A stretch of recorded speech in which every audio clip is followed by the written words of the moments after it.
This morning on BRN, what a new labor secretary may mean for benefit plan rulemaking.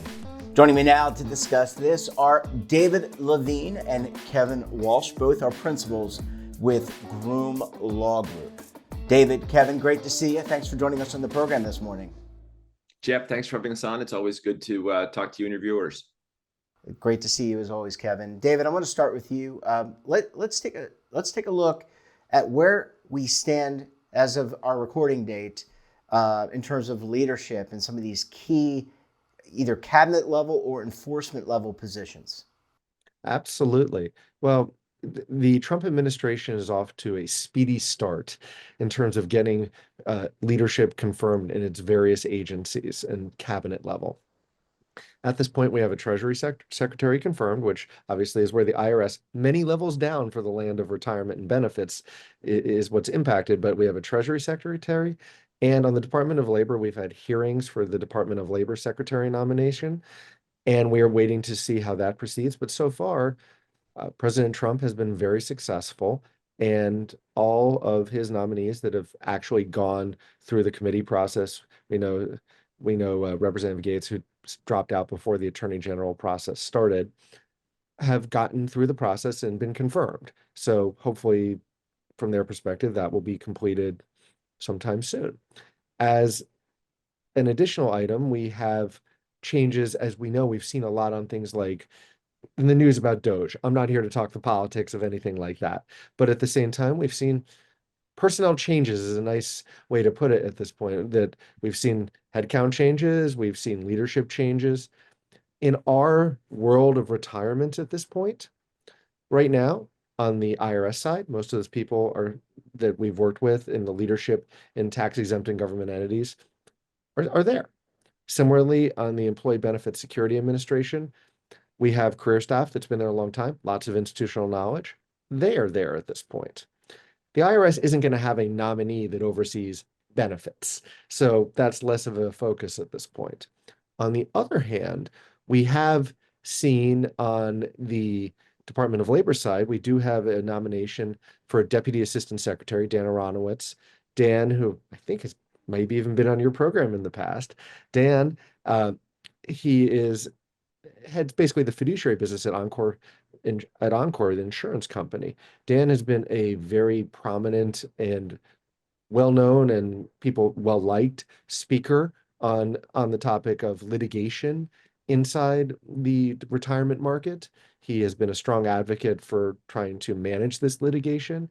So if I'm a plan sponsor, I look at Dan's prior activity, what he's said in the past, and really think this might be a good situation where hopefully the DOL will be supportive of plan sponsors as we move forward, especially given that there's so much regulatory complexity and litigation risk out there. So that's a brief overview at this point. Yeah, and thank you for that, David. And Kevin, I want to pivot to you and get your reaction. It has been a speedy confirmation process. I've been watching it from the outside, of course. You know, you guys do this stuff every day. What's your reaction to what you've seen and what David's seen? I mean, I think for now, it's watch the process and see as folks get confirmed, see as the agency gets staffed up, because at bottom, personnel really do shape policy. And we saw that over the past 4 years or the past 8 years even, where, the Trump administration round one did rules related to association health plans, related to financial factors or ESG investing. They did rules related to fiduciary. And then we saw the Biden administration do rules in the same area. So I think where we are now is, we're watching as folks get confirmed, we're watching as the agencies staff up, but, ultimately, once the agencies are staffed, it's going to be watching the policies that get implemented, because that's going to be what implements retirement. And, Jeff, I think, you've talked to us other times about, the stability of rules, or whether there's likely to be changes in rules coming up in the Trump round two. And to some extent, I would expect a lot of the Biden rules are going to be walked back or revisited. There's a fiduciary rule that's tied up in courts in Texas, where 2 district court judges have said the rule is almost certainly going to be invalidated. The circuit court there had scheduled arguments on a stay, but DOL has, essentially said, give us time to figure out if we're even going to defend it. So that's one area where fiduciary, I would expect to see major changes.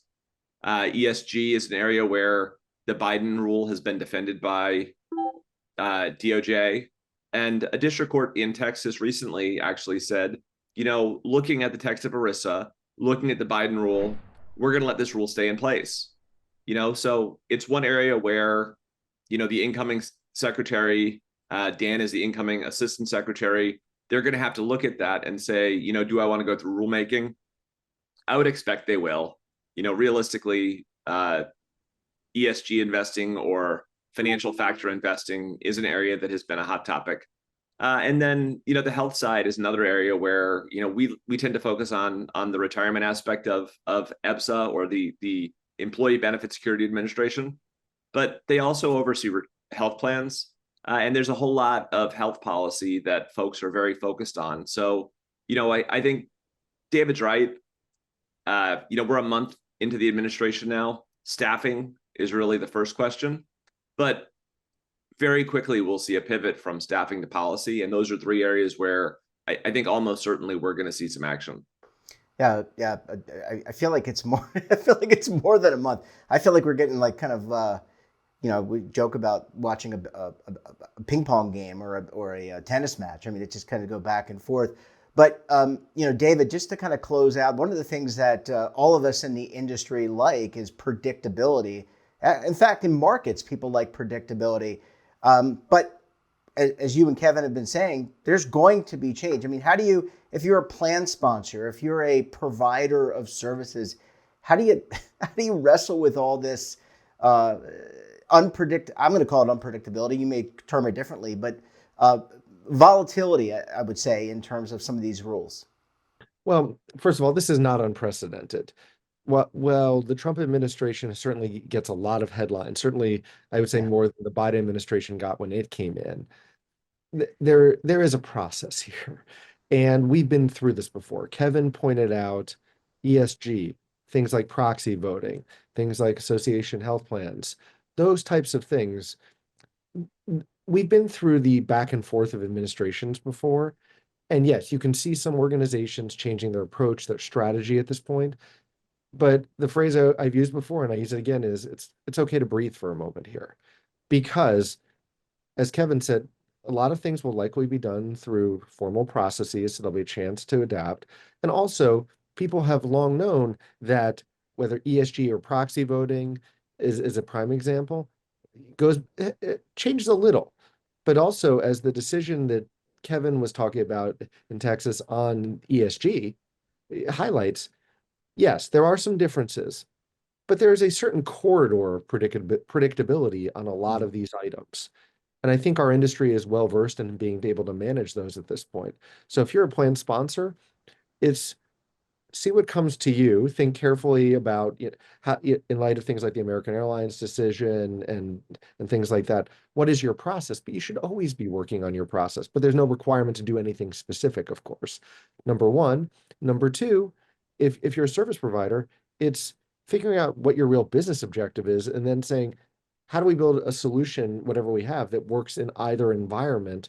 Because you had to adapt to Biden, you'll adapt to Trump, and whoever follows afterwards, it'll be the same thing. So I don't think that it is a sky is falling unless you compel yourself into making it a sky is falling moment, if that makes sense.